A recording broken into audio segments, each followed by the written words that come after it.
Matthew chapter 18. Living the kingdom life through humility, restoration, and forgiveness. Welcome to Daily Bible for the Spirit.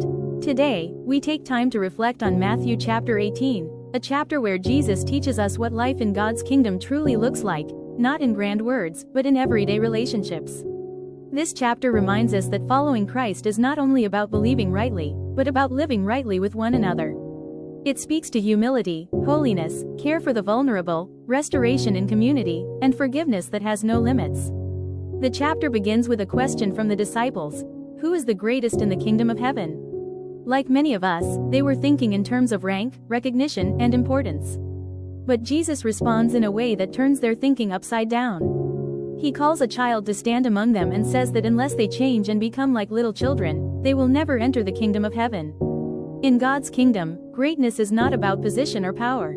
It is about humility. A child represents dependence, trust, and openness.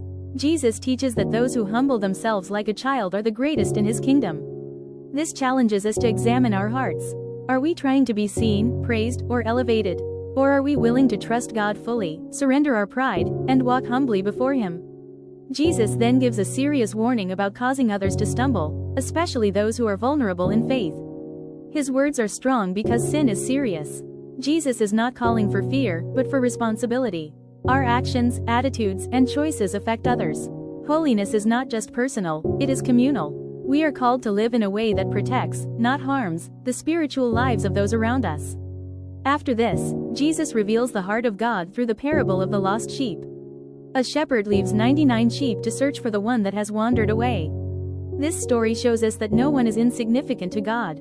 He notices the one who is drifting, struggling, or lost. Heaven rejoices when even one person is restored. This is the heart of our Father, a God who pursues, who does not give up, and who delights in restoration. Jesus then moves into teaching about how to handle sin and conflict within the community of believers. He outlines a process that begins privately, then carefully involves others if necessary. The goal is never shame or punishment, but reconciliation and healing.